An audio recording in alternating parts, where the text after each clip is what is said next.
Olá, eu sou Suzana Barelli, hoje é domingo e eu trago aqui para vocês um resumo do que foi notícia no mundo do vinho na semana que passou.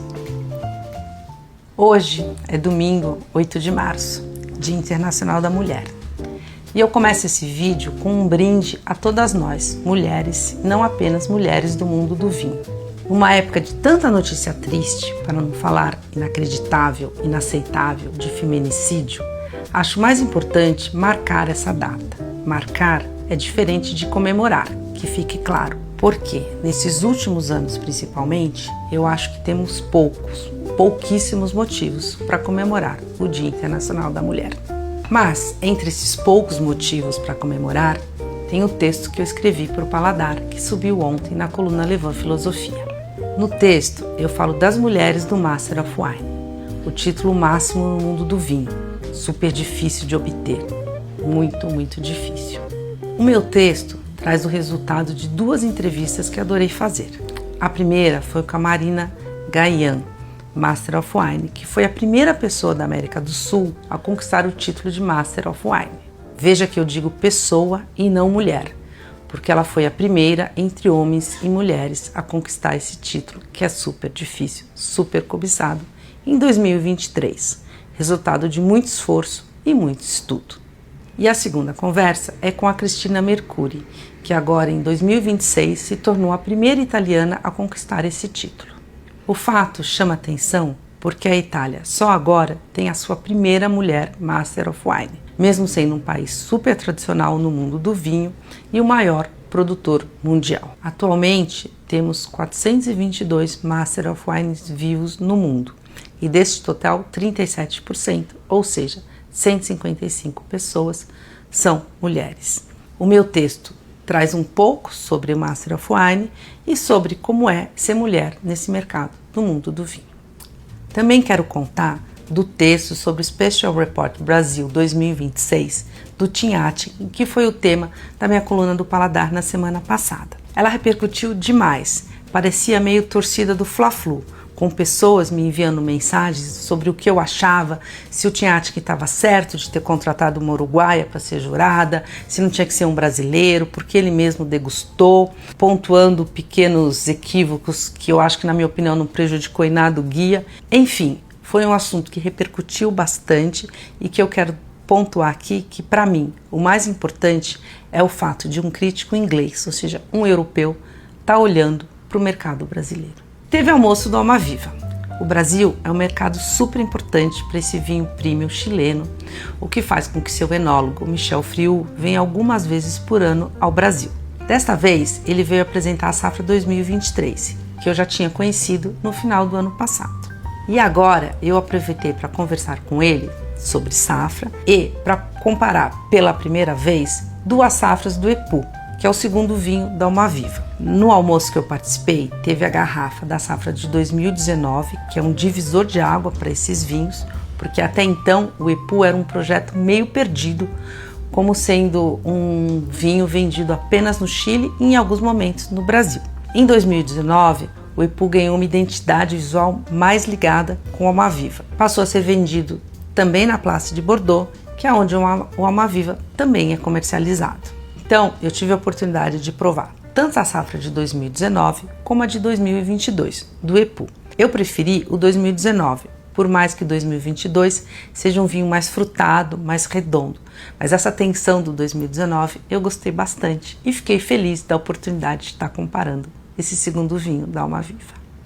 E teve o enólogo Pedro Ribeiro, do Alentejo, aqui no Brasil. Pedro veio para cá para falar do seu projeto pessoal, que é o Bojador. O Bojador é uma pequena vinícola que fica na Vidigueira, lá no Alentejo, e que começou com os vinhos de ânfora, aqueles potes de barro criados desde os romanos para elaborar vinhos, que é uma cultura que ainda existe no Alentejo. Quis o destino que o Pedro fizesse a sua primeira safra do Bojador em Itália, como é chamado, em 2010. Em 2017, a crítica inglesa Jancis Robson falou sobre o Bojador em Itália como sendo um dos grandes destaques do vinho em Portugal. Isso significou uma super divulgação da produção do Bojador. Na época, o Pedro fazia 2.000 garrafas desse vinho em ânfora. Agora ele faz entre 6 e 7 mil garrafas do mesmo vinho. E o Pedro, na minha modesta opinião, é um dos melhores nomes quando o assunto é vinho em ânfora ou vinho em talha. Primeiro, o bojador ele só trabalha com vinhas antigas, algumas até centenárias, que ele vai recuperando e que segue o cultivo orgânico. Depois, ele valoriza as variedades locais, muitas das quais quase esquecidas, como uma tinta grossa, um amoreto, um rabo de ovelha. E ainda depois, porque ele mostra um profundo conhecimento sobre as ânforas.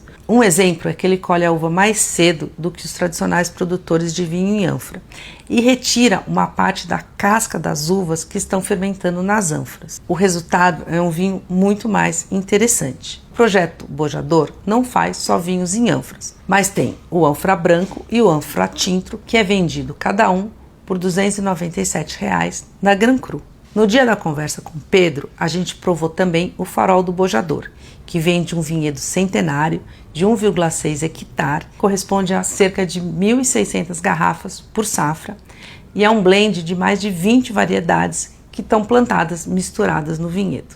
É um lindo vinho. Teve também o Giro del Piemonte, promovido pela importadora Tanino, que me fez matar as saudades do Piemonte, região que eu visitei ainda agora em janeiro, mas que já estou saudosa. Este giro trouxe 7 dos 19 produtores do Piemonte, região ao noroeste da Itália, que pertencem ao catálogo da Tanino. O evento, como comentei na CBN, me chamou a atenção já pela quantidade de produtores dessa região no portfólio da importadora. É raro a gente ver tanto produtor de uma mesma região numa mesma importadora. Mas vale pela diversidade do Piemonte, com seus solos, atitudes e microclimas diferentes. E isso, segundo o Guilherme Veger, que é um dos sócios da importadora, é o que eles querem mostrar, a tal diversidade do Piemonte. Eu vou destacar os meus preferidos, mas ficaria feliz com cada um dos vinhos que eu provei nesse giro. Primeiro, entre meus destaques, está a Braida, que é sinônimo de vinho de qualidade quando o assunto é Barbera. A vinícola é pioneira em vinificar a Barbera em barricas desde a década de 1980. E provamos esse vinho pioneiro, que é o Brico della Ucellone, da safra de 2021. Outro vinho que eu adorei foi o barbaresco Rabajá, da safra também de 2021. Rabajá é um cru especial de barbaresco e esse que eu provei é do Giuseppe Cortese. E a Nebbiolo é perfeita nessa região. Outra vinícola que adorei provar os seus vinhos foi a Conterno Fantini. E aqui vou citar o Barolo Vinha Soris de Nestra, de uma complexidade enorme, também da safra de 2021. Nessa semana, eu ainda consegui passar rapidinho em uma loja super gracinha aqui na Pompeia, que só vende livros de gastronomia e um pouco de vinho, para provar os vinhos da italiana Agricola Forestieri. A loja se chama Tolc, T-O-L-C. Sobre os vinhos da Forestieri, ele segue a filosofia de vinho natural e foi apresentada pelo enólogo Ezequiel Alazia. É um vinhedo em Maremma, na Toscana, com vinhos muito frescos e gostosos que são importados pela Barbagianni. Por fim, achei importante uma notícia da OIV, Organização Internacional da Vinha e o Vinho. Ela está divulgando que a exportação de suco de uva teve um crescimento de 80% nos últimos 20 anos. A notícia é que teve uma discussão técnica na sede da OIV, lá na França, com a Associação Internacional de Produtores de Suco, que eu nem sabia que existia. A ideia foi discutir métodos utilizados para garantir os testes confiáveis de suco de uva e como ter uma maior cooperação de dados entre os fabricantes. Nesses tempos de redução de consumo de álcool, o tema nunca foi tão importante assim. Você não acha? É isso. Espero que vocês tenham gostado desse resumo. Aguardo críticas, questões, sugestões, indagações e até a semana que vem. Boa semana!